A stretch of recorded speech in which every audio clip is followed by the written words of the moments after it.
Good morning and hello, everyone. And thank you for attending today's webinar in market transformation. Market transformation is about strategically intervening in markets to remove market failures or barriers, and then letting the market take over and drive adoption.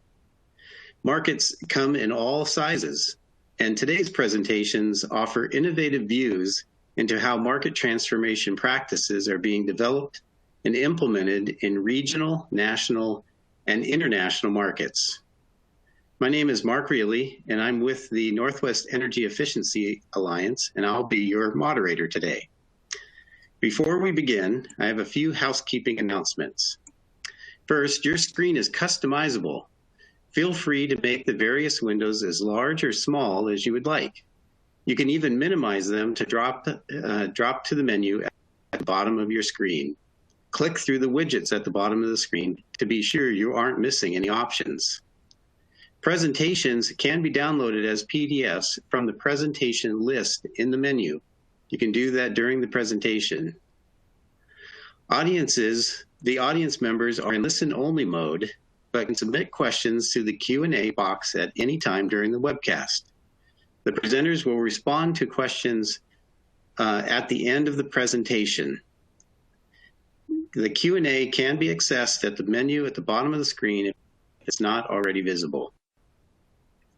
All presentations will be available for on-demand viewing within a few days on the Engagement Hub.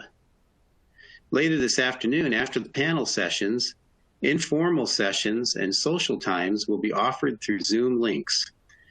To access these sessions, you'll find the links in the session icons on your menu bar. On behalf of ACEEE, we wish to first thank our sponsors for this event. Our gold sponsors we want to recognize today include E4 The Future, Energize Connecticut, Eversource, National Grid, SMUD, SoCal Gas, and UI. Thanks to our gold sponsors. Our silver sponsors include ComEd, the Energy Coalition, Energy Trust of Oregon, Johnson Controls, On Semiconductor, Samsung, and TRC. Thank you, gold sponsors, or silver sponsors. And finally, our bronze sponsors include Guidehouse, the New York Power Authority, Opinion Dynamics, and VEIC. Thanks to all of our sponsors who make this conference possible. And now I'd like to introduce our distinguished panel of speakers. First, we have Molly Graham.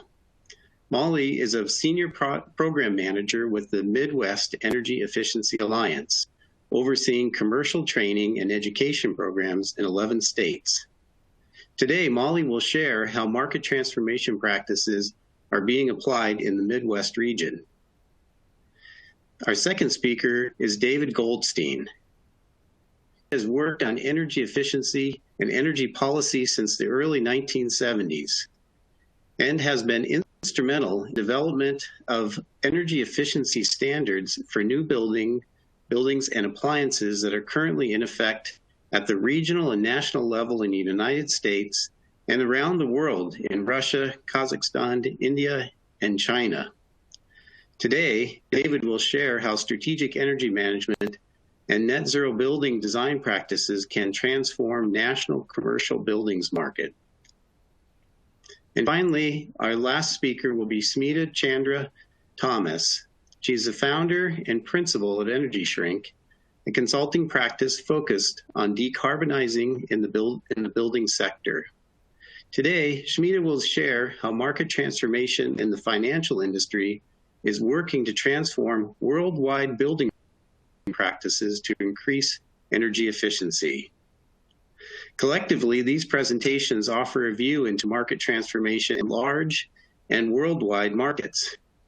Panel 7 has many other papers for you to read that share more information about how to innovatively apply market transformation in all markets.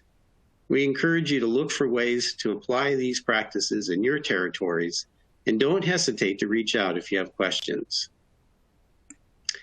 With that, let's start our presentations with Molly Graham with the Midwest Energy Efficiency Alliance. Molly? Great, thanks, Mark. So the title of my paper was Evolving Existing Programs, How Illinois is Looking at Programs Through Market Transformation.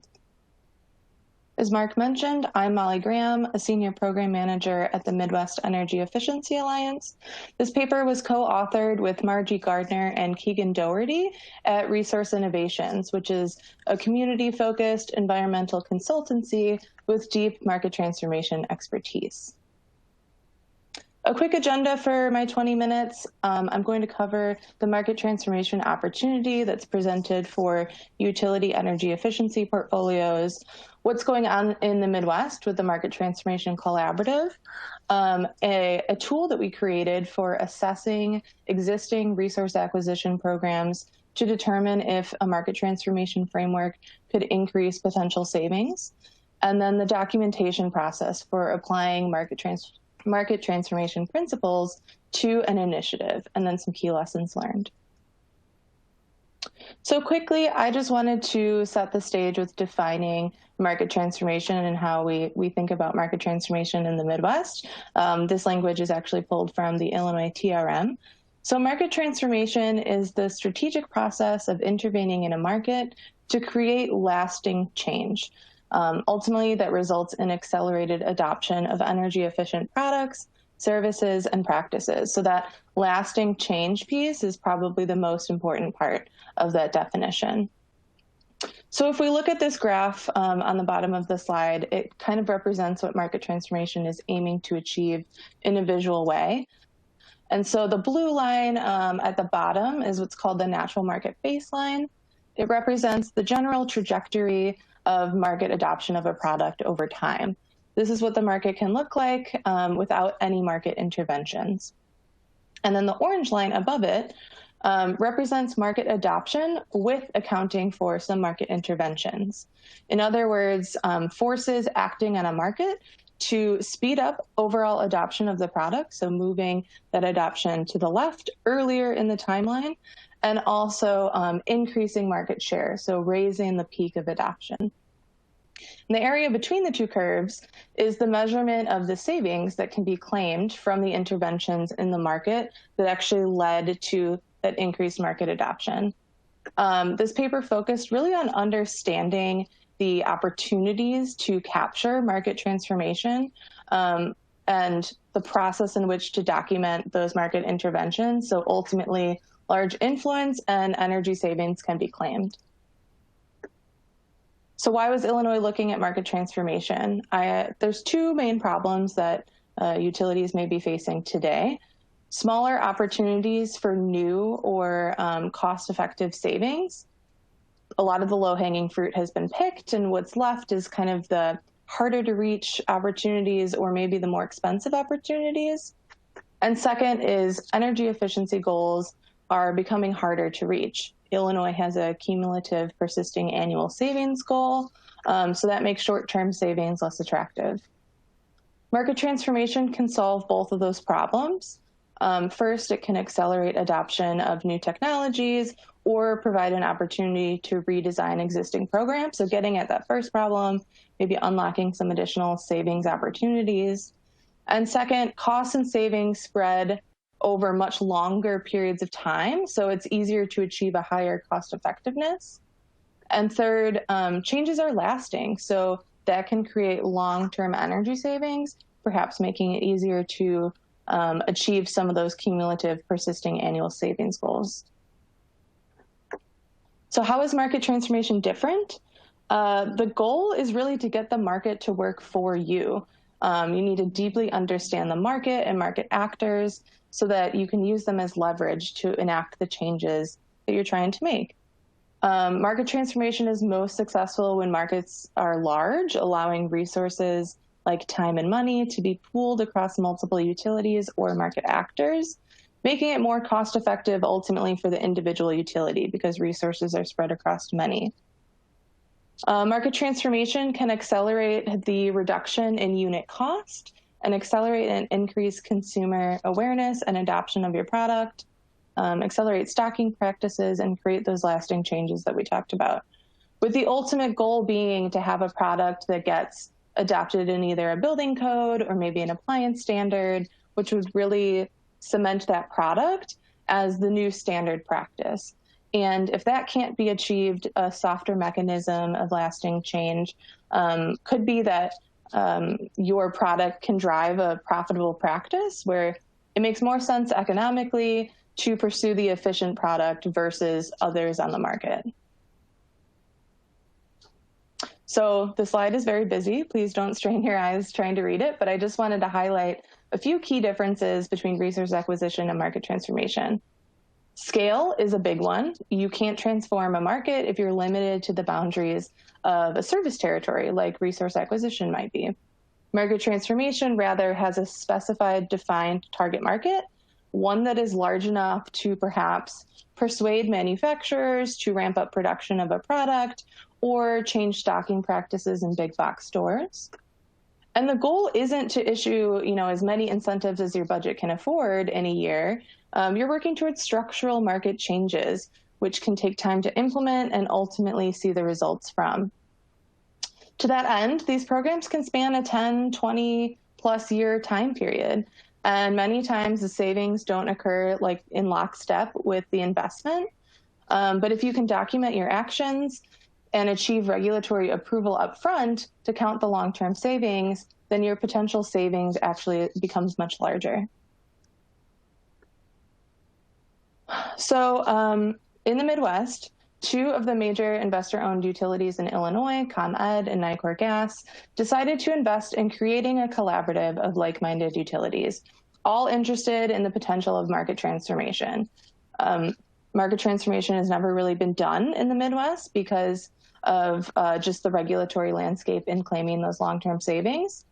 Thus, the Midwest Market Transformation Collaborative was born, which I'll refer to as the MTC for short, with the goal being that working together, Midwest utilities can leverage resources, expand market impacts to a much larger region, and share costs. And the MTC provides a forum for utilities to develop market transformation practices and methods, develop market transformation initiatives, or kind of like a program, which is what your products and services are fall within. And then finally, facilitates the pooling of resources to implement market transformation activities, making it more cost effective for each utility when the costs can be shared amongst many. The Market Transformation Collaborative is administered by MIA and Resource Innovations with a couple of responsibilities, mainly being recruiting additional utilities around the Midwest to join, in other words, creating a larger coalition, sharing market transformation foundations and best practices. Much of this work has actually been taken from NEA, the Northwest Energy Efficiency Alliance, out in the Pacific Northwest. They've been doing market transformation for decades, and we've tried to come up with best practices that can work for the Midwest regulatory landscape, recognizing that what works in the Northwest might not work perfectly in the Midwest, so how do we adapt that?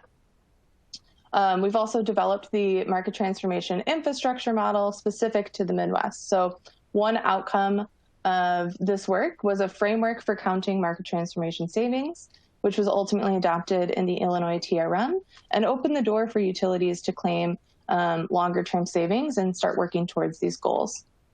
And finally, just identifying technologies, practices, or programs that are ripe for market transformation. The focus of this paper was an assessment of 2 existing programs to determine if market transformation could create lasting market changes and unlock larger savings opportunities. When the Market Transformation Collaborative first started, the Illinois utilities decided it made sense to first evaluate some existing programs, first to see if they could benefit from a market transformation approach before pursuing any new technologies right away. To aid in that assessment, a screening process was developed, really as a tool to weed out programs that make the most sense and maybe those that should stay as a resource acquisition approach. And it's important to note that not all programs will make sense for a market transformation approach, and you'll see that with the 2 programs I'm going to highlight. The two existing programs were the Building Operator Certification, which is a training and credentialing program for facility staff of large commercial buildings, trains them to implement no or low cost operational improvements. And this program had been running in Illinois for over a decade. And the second is Illinois Home Performance, or IHP, which is a Home Performance with Energy Star program sponsor and serves as a statewide platform for single-family homes that have participated in a utility-sponsored energy efficiency program to earn a certificate showcasing those homes' efficient features. This program had also been running in Illinois for about a decade. And here's the screening criteria that I mentioned. It's really a process for identifying if a market is susceptible to a market transformation approach and enables utilities to focus resources on initiatives that show the most promise. So we'll get into the screening criteria now.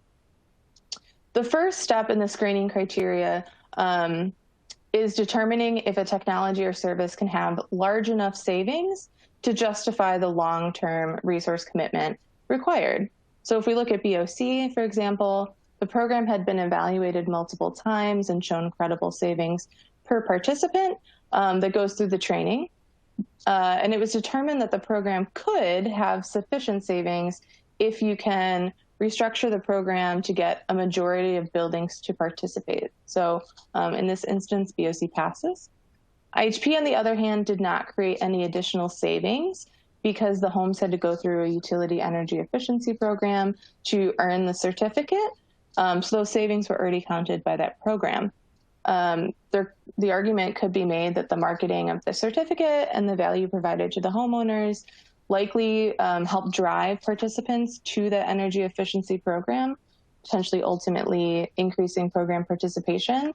But the influence of that was hard to quantify. So for that reason, not enough sufficient savings. After savings is cost effectiveness.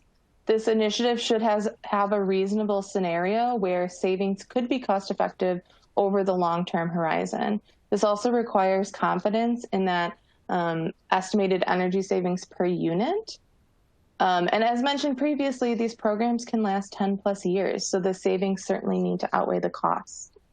Again, if we look at BOC, the potential for cost effectiveness is there if you can redesign the program towards those market shifts.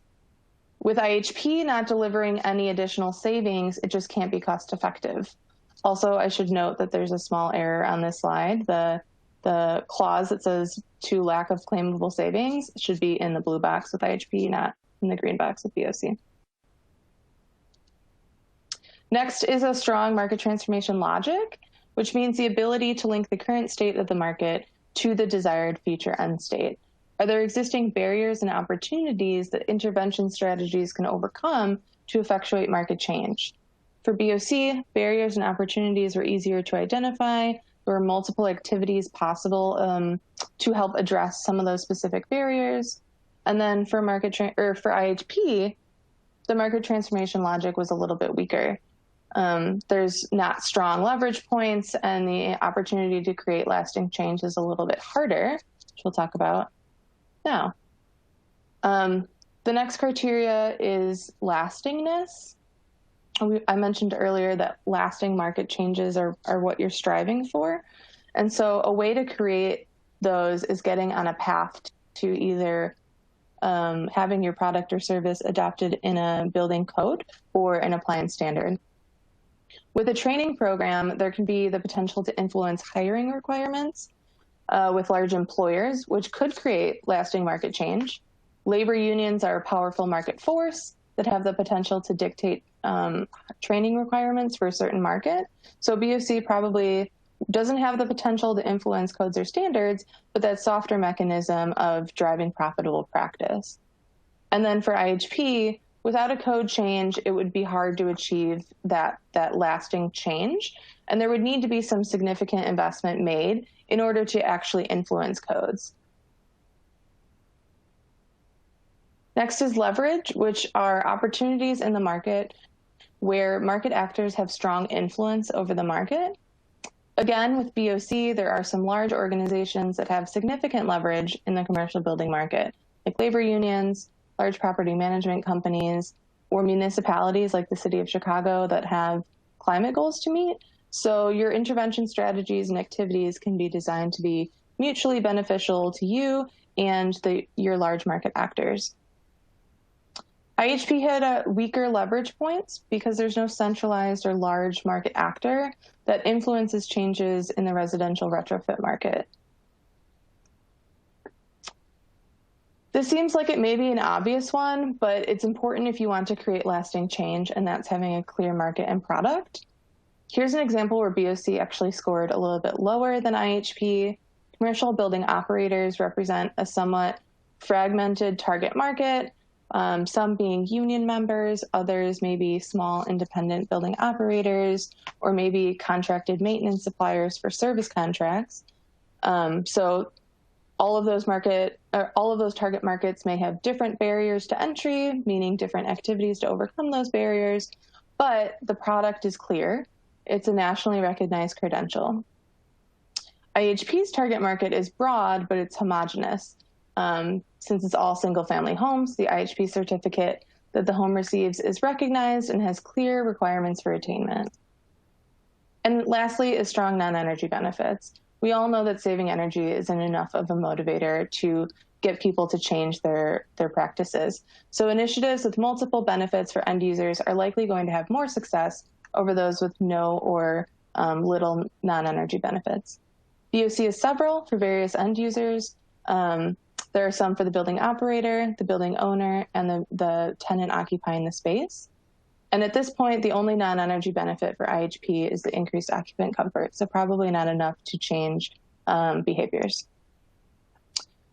And quickly, here's just a snapshot of the screening criteria and the results for the two programs. As I'm sure you probably guessed, BOC ended up scoring a little bit higher than IHP and made sense for a market transformation overlay where IHP did not.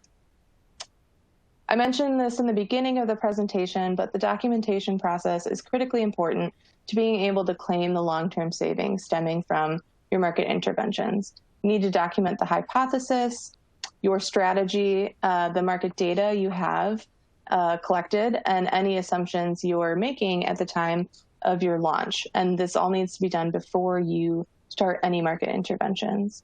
This can all be documented in a business plan, which can evolve over time as knowledge of the market evolves.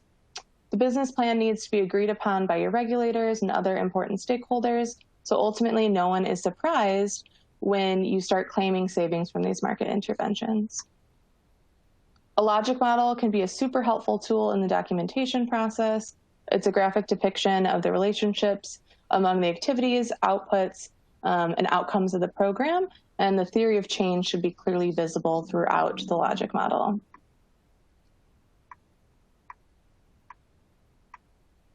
And finally, some key lessons we learned along the way. Transitioning an existing program to a market transformation framework needs the utmost transparency. It will be important to engage your stakeholders early so everyone is in agreement with the savings you intend to claim. Program evaluator feedback is also critically important on the assumptions that you're making. If you want to claim these savings, getting your evaluators on board early will help so all the assumptions on the change you intend to make are agreed upon. If not, some of your savings could be at risk if your evaluator isn't going to give you credit for your market interventions. This is where agreement on that natural market baseline comes into play. Everyone needs to come to the consensus on what would have happened in a future where your market interventions did not occur. So predicting a future that never happened, so that you can claim credit for the increased market adoption of your product. Again, documentation with the business plan is critical and can help measure progress towards your goals and desired end state. Adaptive management of that business plan will be required once you enter the market because some of your assumptions will turn out to be untrue. But as you learn more about the market, improvements to the business plan can be made to help you iterate on your process and ultimately drive those changes you want to see in the market. And finally, as demonstrated, not all programs will be suitable to a market transformation pivot, and that's okay. It makes sense to spend the time to identify those with the most promise, so limited budgets can be spent spending funds where the highest likelihood of lasting market changes can occur. So that's the end of my presentation. All of our contact information is here if you have any questions, and I look forward to answering your questions at the end of today's session. Thank you. Thank you, Molly. That was a fantastic and giving us all a very good high-level overview of how market transformation works and comparing it to resource acquisition. Now I'm pleased to have David Goldstein with the Natural Resource Defense Council presenting on SEM, Strategic Energy Management, and Zero Net Energy Buildings. Thank you, David. Thank you, Mark, and good morning, everyone, or good afternoon, depending on your time zone. Thanks for getting my institutional name pronounced correctly. I wanted to virtually introduce my co-author, Kevin Carbonier of the New Buildings Institute. And today I'm going to talk about two tools in the toolkit for doing something about climate change: strategic energy management and zero net energy buildings, and how the two can interact in ways that complement each other. The key to this is solving the problem of climate change. Climate change is something that is happening here and now. It's not over the hill and far away. These pictures were not taken from an archive of climate change pictures. They were taken by myself while I was doing other things and just taking the pictures as a hobbyist. So this is happening places that you'd be anyway. This picture is particularly striking. It's the view from my front window at sunrise on the reddest sunrise I've ever seen in 40 years. The redness was caused by particulate matter from a forest fire that had started the night before, fully 100 kilometers away from me. So, serious problem that has prompted serious policy responses. The first one is zero net energy. This is a concept that was established about 2005 as a tool for meeting ambitious global climate change goals, and I'll illustrate how this comes about in another slide. This paper is going to describe 4 levels of ambition of zero. Zero actually has more than one definition in the literature and in conferences. I'm going to describe how these levels can be integrated with the continual improvement goals in strategic energy management, exemplified in ISO 50001. So here's the strategy for meeting the Paris goal from a United States perspective. Here's what we have to do. Recall that the climate impact is the area underneath the curve. So if you look at the area from now until 2050 under the green curve, you can see that what happens before 2030 is way more important than what happens afterward. And therefore, it's obvious that zeroing out the building sector, which is about 1/3 of emissions, is going to be critical to getting below this green line. Nothing is better than zero is a pun to illustrate how catchy the idea has been in the marketplace. Zero net energy has attracted rapidly growing interest, not just in conferences such as this, but in terms of buildings that have been constructed and metered and verified. So you'll see large growth rates of zero net energy buildings and even a few industries without any financial incentives in most places. We've discovered that zero net energy buildings may not even cost more to build than conventional buildings, but they do provide substantial non-energy benefits. Strategic energy management, which also had its birth in a goal to reduce climate emissions, is a process. It's a management process designed to yield continual improvement in energy performance. It requires top management approval of an energy policy for the reason that the energy managers and the team cannot get the resources they need to carry out strategic energy management if they don't have top management approval. SEM, that's the acronym for it, is based on measurement, and it involves creating an energy plan, often a multi-year energy plan, and checking progress along the way to make sure that you're on track to meet it. So here's the complementarity. Something is better than zero because many thought leaders are moving beyond zero net energy and even to zero net carbon and beyond. But the ZNE concept lacks a process for doing so. In other words, sure, net positive is better than net zero, but the whole strength of net zero is having an ambitious, quantifiable goal, something that you either meet or you don't, and that encourages people to meet it. And there isn't an obvious way to go beyond zero by itself. Strategic energy management, in contrast, is all about a process for how you meet goals, but it doesn't say a thing about how you set the goals and how ambitious they can be. So we propose combining these two in the paper.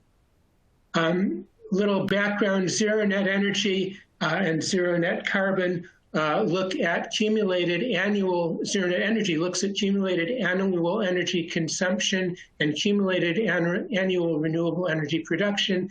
And when renewables are greater than efficiency, the building is net zero energy. And as we'll see, that's an ambitious goal, but one that is gaining traction in the marketplace.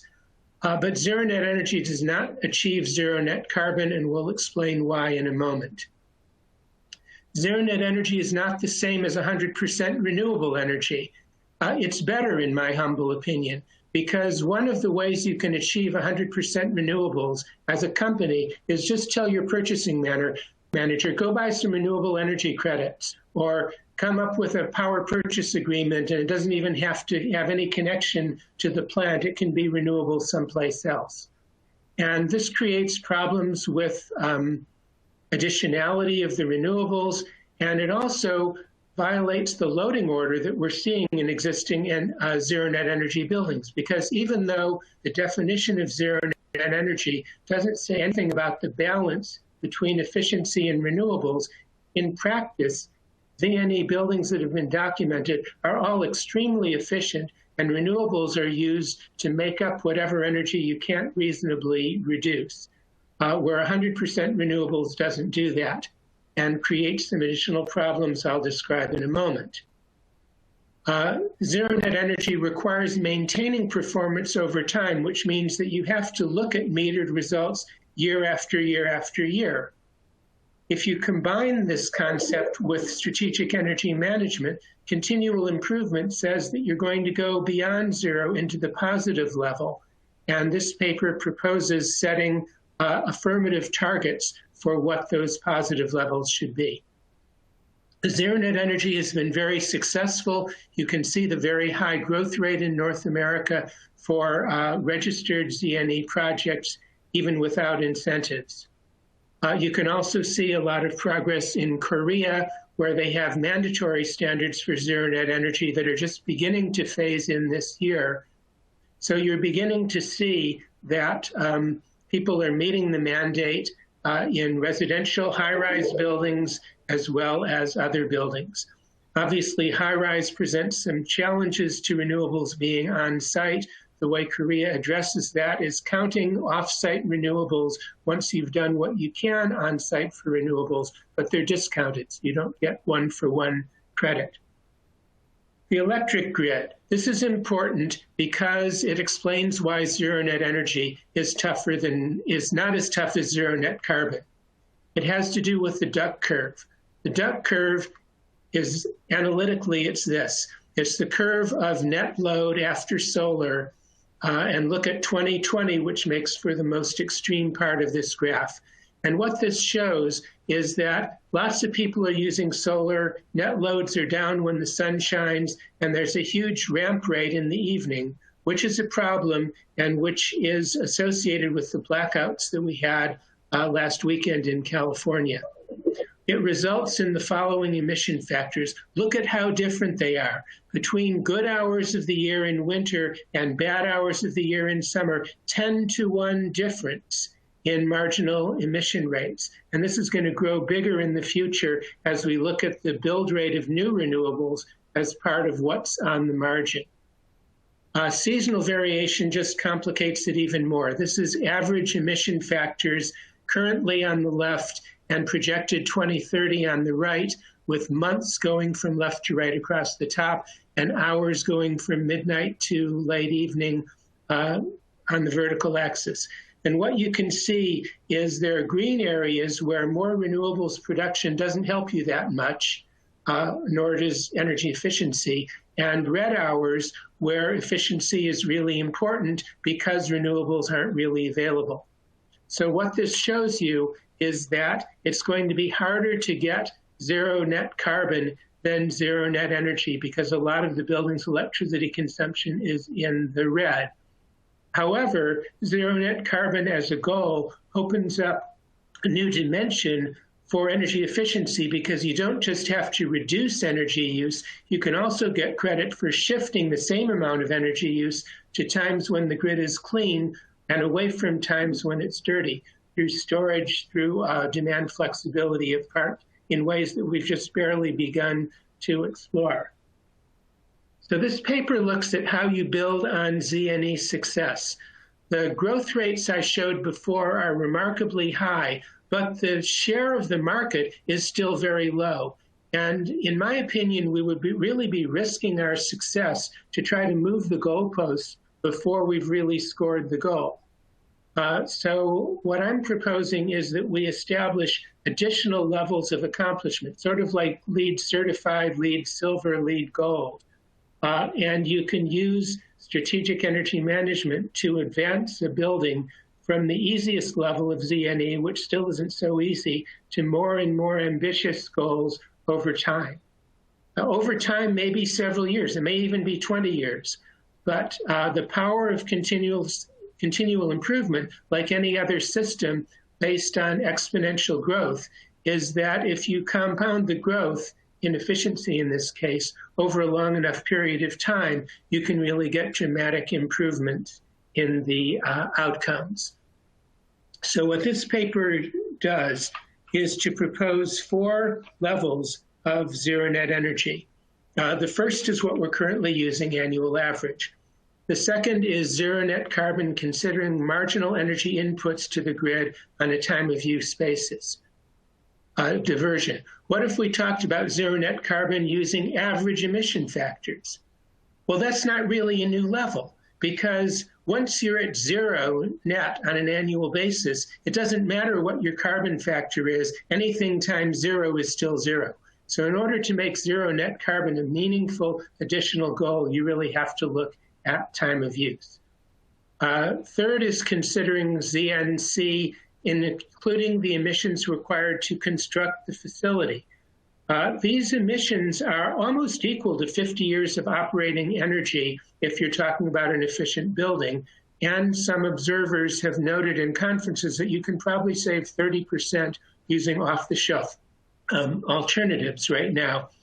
So it's a big savings, and it's even bigger in terms of carbon when you consider that the emissions needed to build buildings are front-loaded. And if you're looking at a 2030 goal for making big progress in reducing emissions, you can get more savings out of the embodied energy, emissions in construction than you can out of operations, looking at the building stock on a national basis.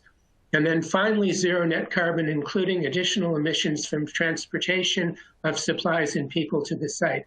Again, this is about equal to the operating energy, only a little bit smaller, and it can be reduced dramatically by building in smart growth, transit-oriented development situations rather than suburban sprawl. This is a classification scheme that we're proposing, not new standards. The advanced levels of ZNE are not something that the co-authors made up in writing this report, but rather they are ideas that have appeared in conferences throughout the world and are increasingly gaining screen time during the conferences that are being presented. There appears to be little disagreement on how to define each of the levels. So we're not trying to define new levels. We are identifying levels that other people are already talking about. Each of them has been introduced in the literature. So what is new in this paper is a structure about thinking about them in the context of continual improvement and also in the context of creating harmony in the academic community. We're not talking about my definition is better than your definition.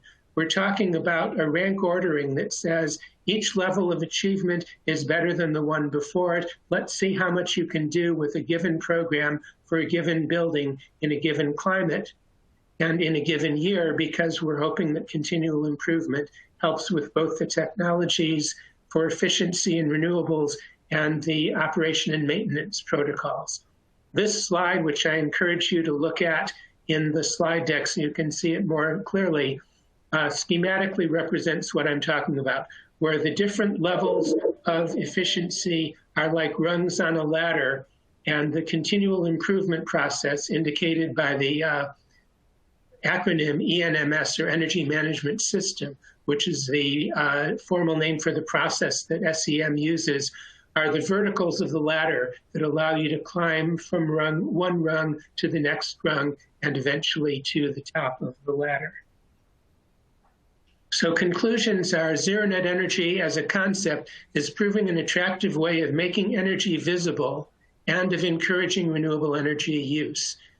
Invisibility of efficiency is one of the prime market barriers, in my opinion, to getting efficiency adopted. The whole point of efficiency is delivering the same energy service for less energy. And if you can't see that that's what's happening, it's hard to get people excited about about efficiency the way you can about renewables. But zero net energy, by marrying efficiency with renewables, makes efficiency visible and encourages additionality of renewable energy use.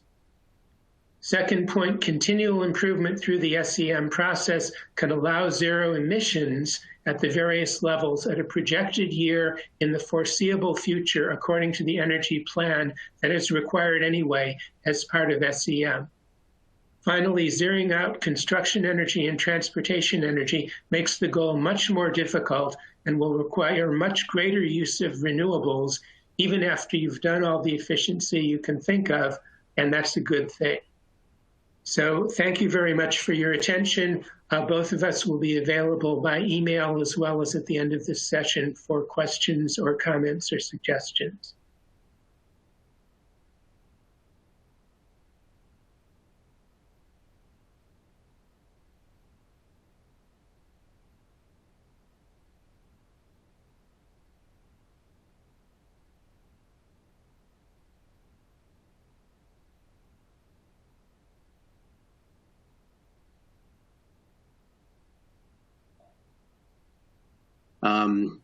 We're going to, at the end of the presentation, we'll walk through those questions and give the authors, the presenters, a chance to answer them. So continue to put those in. Thank you for those who've already entered them. And now we'll move to Smita Chandra Thomas to present her paper on the World Bank approach to financing efficiency in buildings all over the world. Smita? Hi, thanks, Mark. Hi, everyone. Thank you for joining today. I'm so glad that ACEEE could get around this COVID situation and create this wonderful format for us to join. I've enjoyed some great sessions over the last 3 days and just now from my fellow presenters. I'm going to ask you for about 20 minutes of your attention as I present the next few slides. At the end of these 20 minutes, you will know what banks are looking for when they're investing in green buildings, what the market gaps are in the existing green building rating systems, and how this system that the bank has created is helping to close that market gap. I'm very grateful to my collaborators on this paper. My co-authors are Dr. Omid Saberi, Rusmir Music, and Marcin Mitchell from the Climate Business Division of IFC, and Jeff King, my colleague at Energy Shrink. Thanks also to Michael Ivanovich and Mark Reilly for their peer reviews. So those of us from the green building sector are used to seeing green building rating systems coming out of the building industry. So why did IFC, an international development bank, decide to create its own green building rating system? This is what I was trying to figure out, and I hope you're just as curious as I was.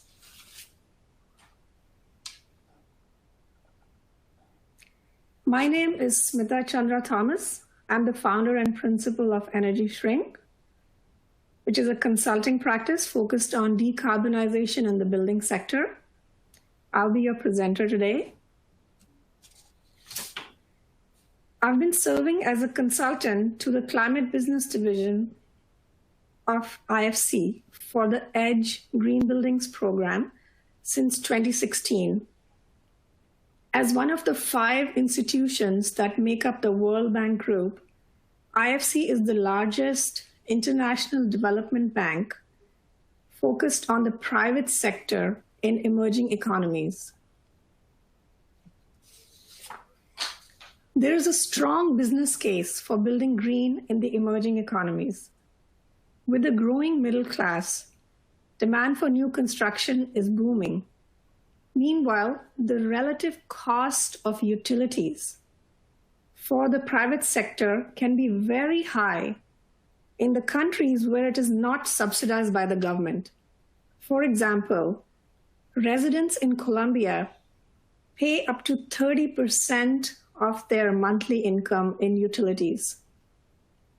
In Ghana and Nigeria, some commercial tenants pay more in utilities than in rent. And David mentioned non-energy benefits. So let's look at a couple of examples. Thanks to living in a certified green building, a low-income resident in this affordable housing project in South Africa is now able to save the equivalent of 1 month's rent.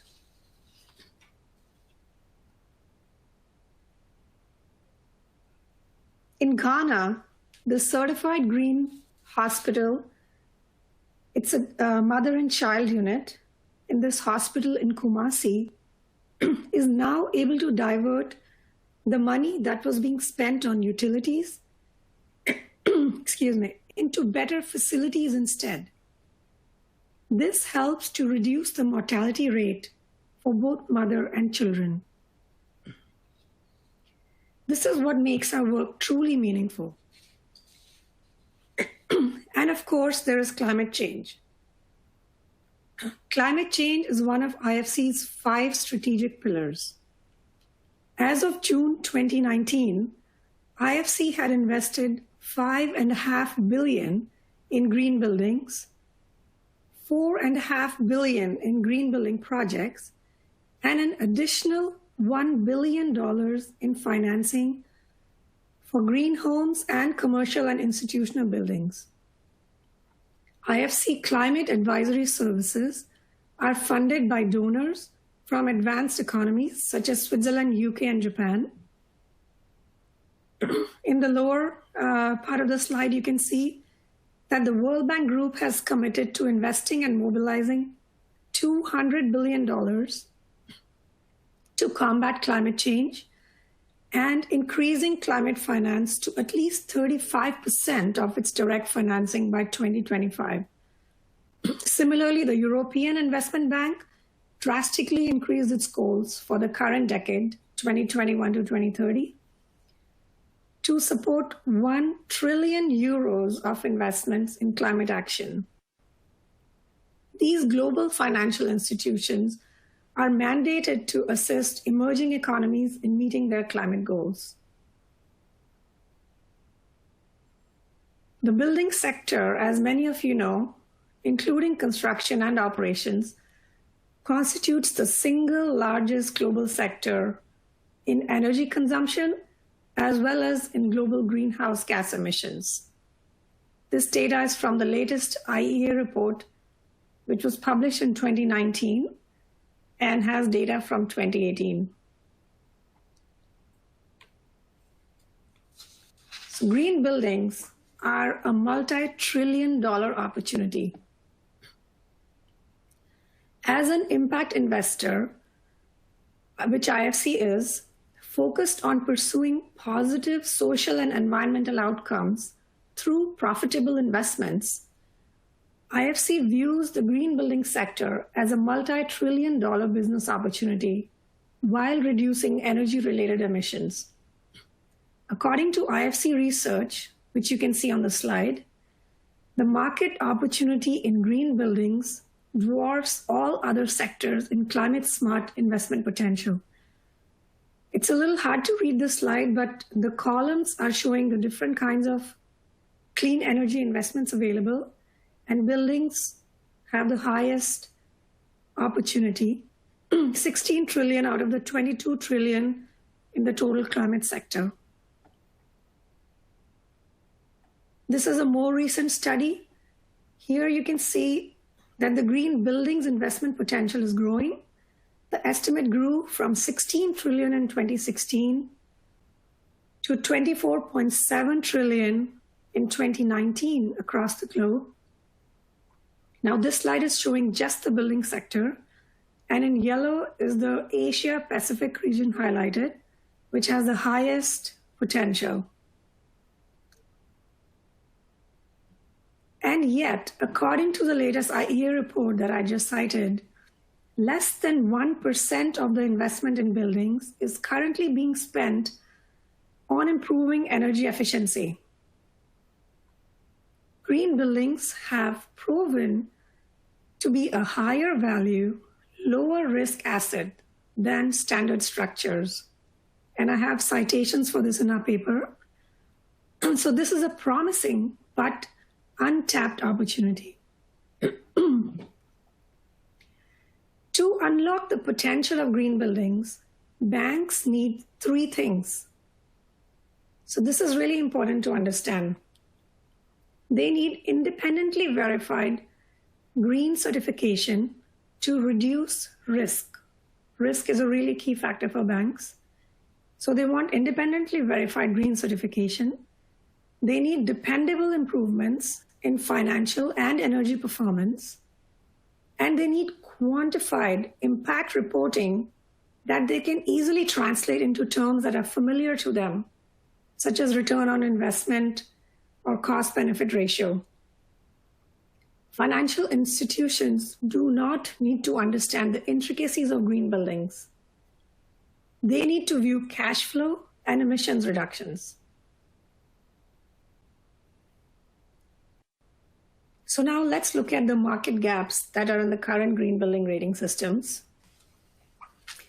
The existing rating systems have limitations for broad adoption by financial institutions in emerging markets, where the pace of work is fast and they're looking for numbers and they don't have a lot of resources.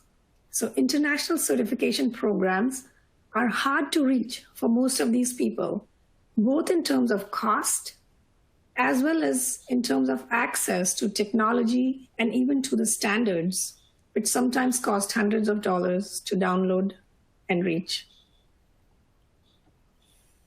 Existing rating systems often do not report financial data.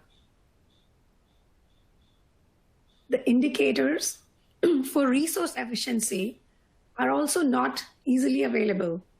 And when I say resource efficiency, I mean energy, water, embodied energy in materials.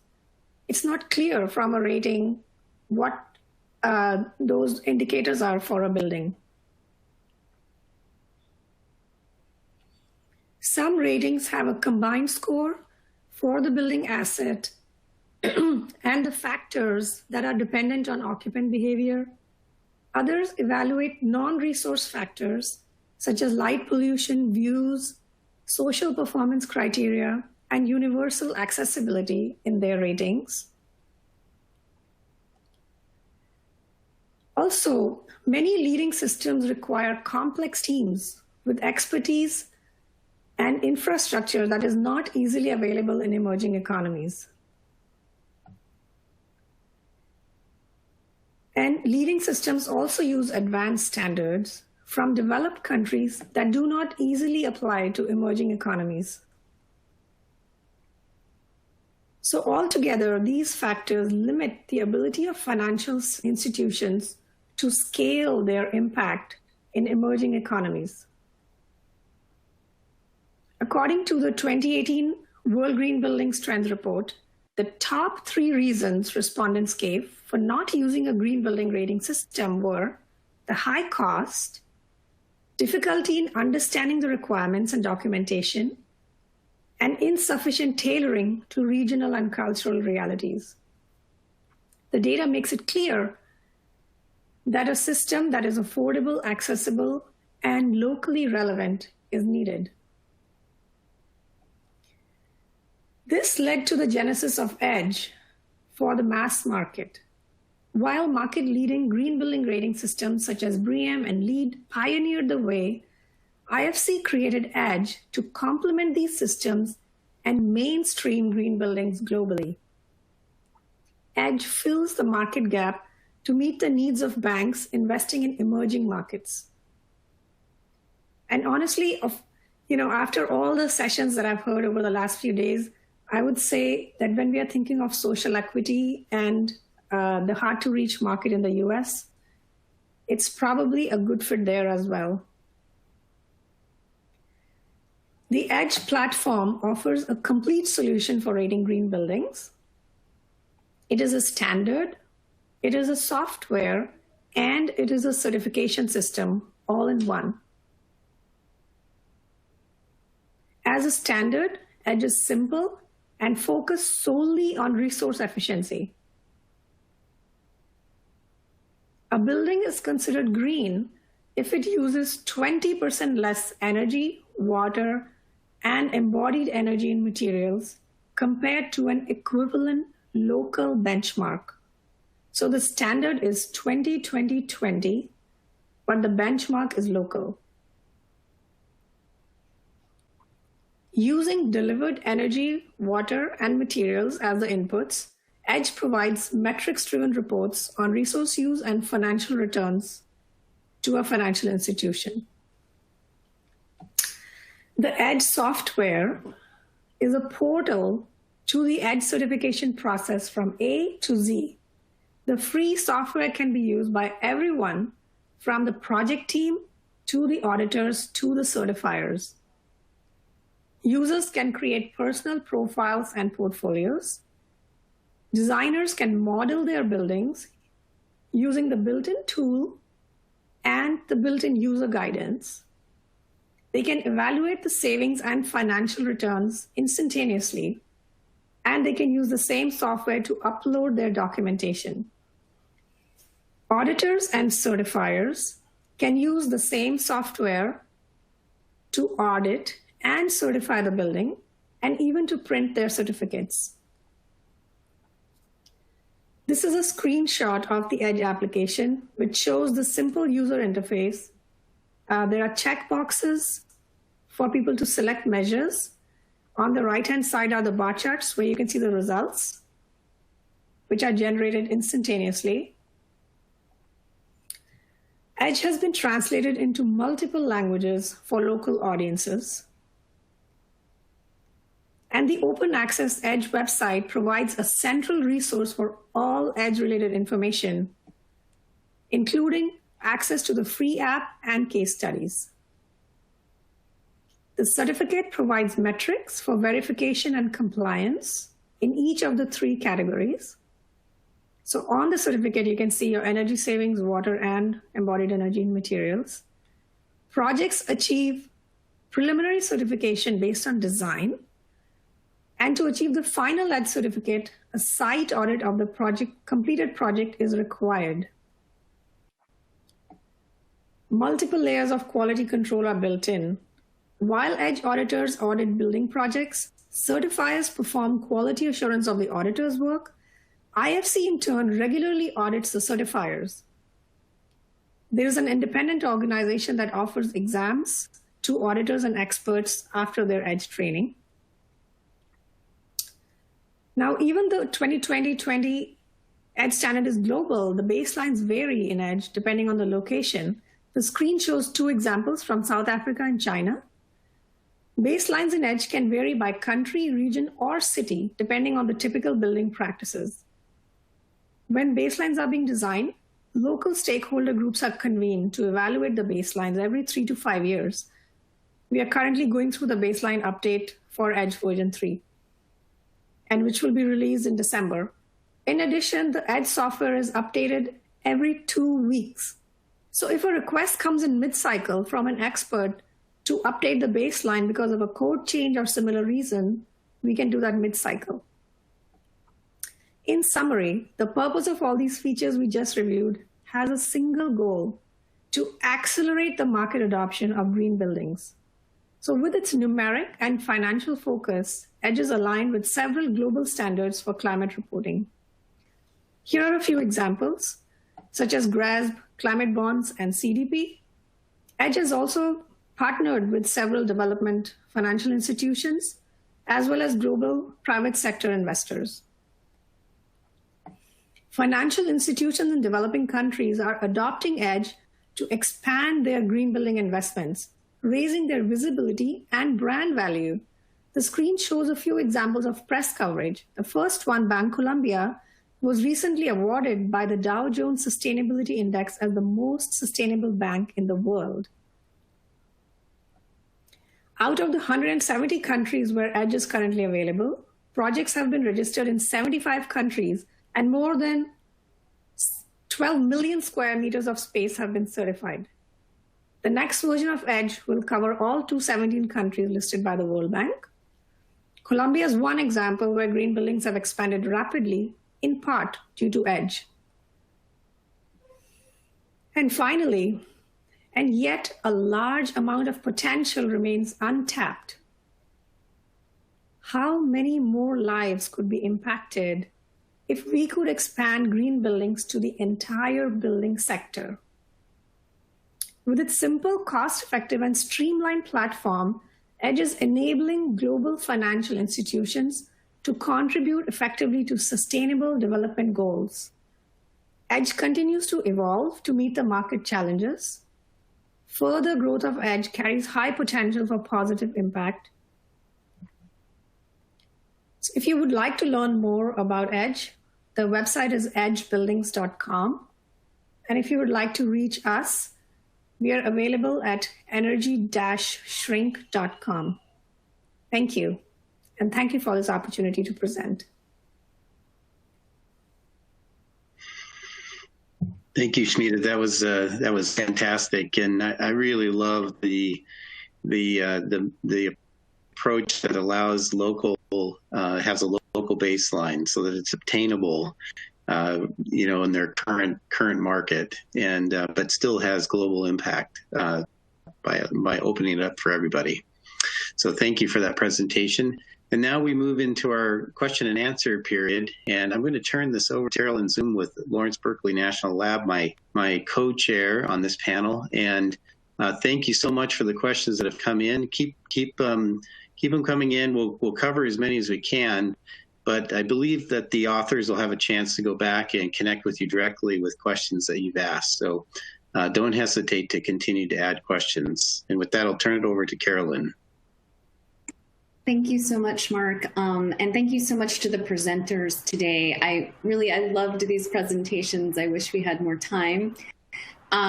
We've gotten so many questions. I know we're not going to be able to address all of them in 15 minutes, but I'm going to give 2 questions each to the presenters. And I'm going to start with Smita because we've just concluded her presentation, and I think the content is quite fresh, and we'll go from there. So there's a question from Abigail Dakin at U.S. Environmental Protection Agency, Energy Star Program. Have there been studies of how EDGE certified projects actually perform once in operation? So in other words, are the 20% energy savings maintained during the operational phase? Sure. So yes, there have been local studies. The example that I gave from South Africa, for example, we found that EDGE certified projects are saving their residents, equal to 1 month of rent. And similarly, in the hospital in Ghana, we are seeing huge savings. However, we are also conducting a global study, which has just started. We're still designing the framework for it. It's being funded by some donors from UK. Again, this is the advisory side of IFC, so we work with donor funding. And the study is going to look at a more global level at, to verify the savings from edge buildings. So far, it's piecemeal. Wonderful. Thanks, Smita. And another question, and this came from a number of different attendees. How are the local benchmarks established? Do developing economies have different benchmarks than developed economies? Does EDGE provide guidelines and procedures for establishing benchmarks? Sure. So what we find is that in a few countries in the emerging economies, they have green building standards in only a handful of them. So in those countries, we use their, we have certain criteria before we use the green building standard. We look at, are these green building codes being implemented? And is there true enforcement? If there is enforcement, we use that as the baseline. If there are green building standards, but they're not being enforced, then we convene some stakeholders. And this is usually, people who are trained in buildings, have been working in the building industry for a long time. They may be researchers, professors, and as well as edge experts who are dealing with this type of information on a daily basis. So we work with our regional leads to convene these stakeholders, and we go through the inputs that we have at the back end of EDGE to verify what are the typical building systems. For example, I'll just give you an example. We started out with a global baseline that assumes, fired clay bricks for most buildings. However, in South Africa, they have a slightly different brick, which is a slightly different size.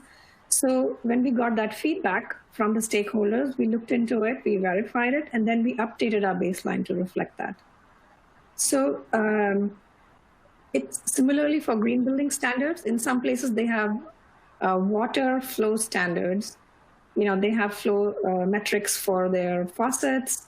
So if the market is actually reflecting that that's the standard, we'll use that. In some places where there are no standards, we will actually go with, people will go with a bucket and a timer and see what the typical flow is from the taps and use that as the metric for the flow meter. So it's not, it's not very high tech, but we are just gathering the knowledge from the local experts to come up with the baselines. Wonderful. Thanks, Smita.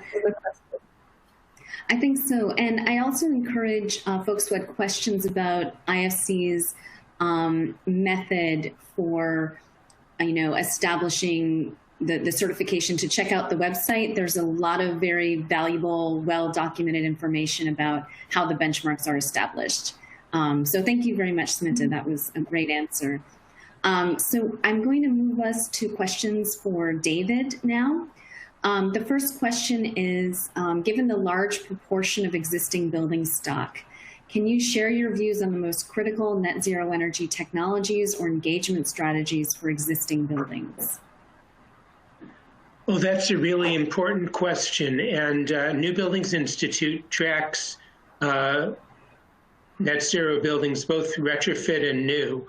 So rather than trying to remember what's in the database and perhaps get it slightly wrong, I would encourage people to look at the raw data there.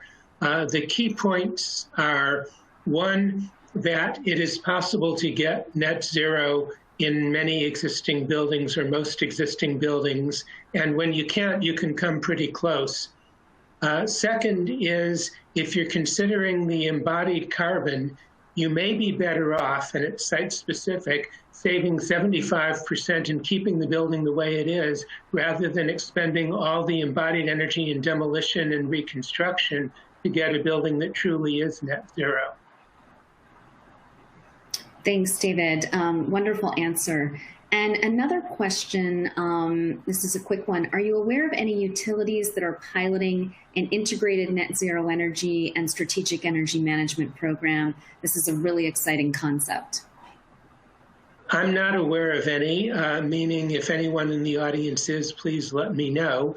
I think this is a relatively new idea.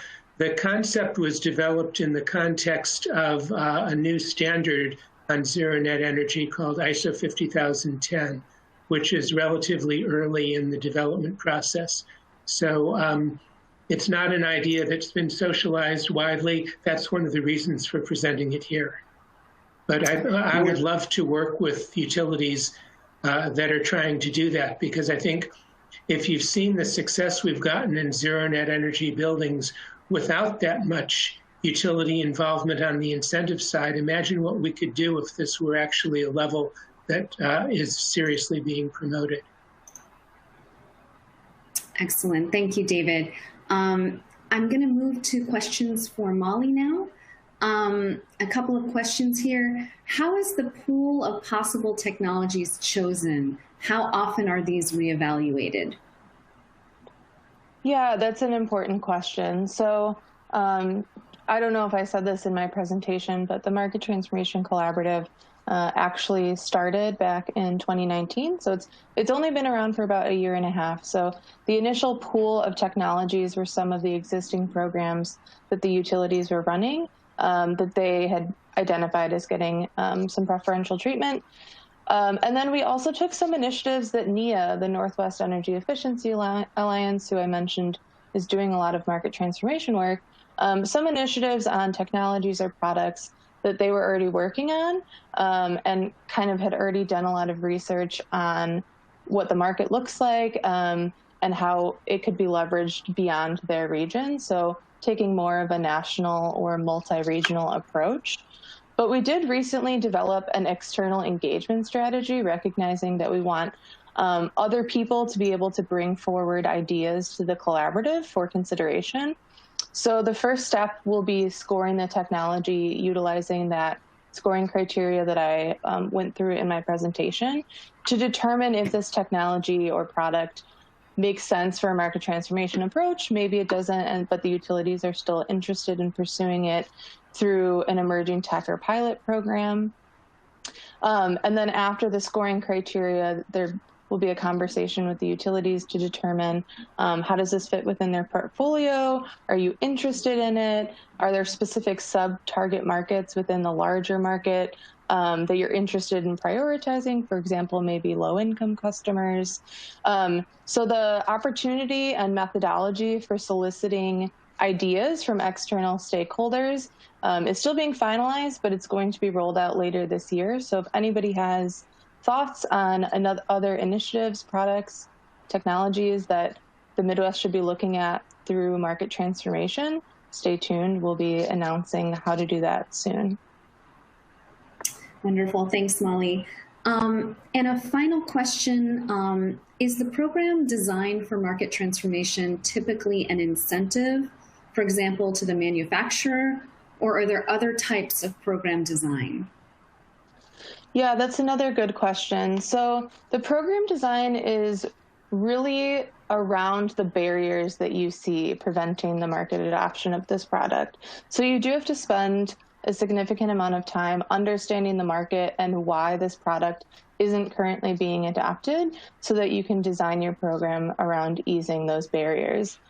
For example, maybe a barrier is only a few manufacturers actually make this product, or it's expensive and not widely available on the market. So your program could be designed around getting additional manufacturers on board to start making this product, which would ultimately drive the price down and help maybe with adoption. Another barrier could be this product's hard to install, and so contractors just aren't offering it to their customers. And so you could design maybe a training program on how to get installers comfortable with this new technology. Maybe it's some marketing to increase awareness of this technology with contractors so that they start offering it. is in their suite of services, really just easing that installation barrier if that's one of the barriers that you identify out at the outset. Excellent. Thank you so much, Molly. Thank you so much, David and Smita, and my co-panel lead, Mark. We're at the end of our session for today. It's 12:45 Eastern Time. We thank all of those that attended today. We thank our panelists who gave outstanding presentations. There's a lot of questions for the panelists in the Q&A. I see that Smita has started to answer some of these over the in the Q&A box. I'd encourage Molly and David to do that as well, or we'll work with ACEEE to make sure you get these questions and can respond to those that have them. I think that's all. Mark, is there anything else for us to do as we round this up? No, I think that takes care of it. Thanks to everyone and ACEEE, and everybody else have a great day. Presentations in the plenary this afternoon. Thank you. Thank you for having us. Thanks, everyone.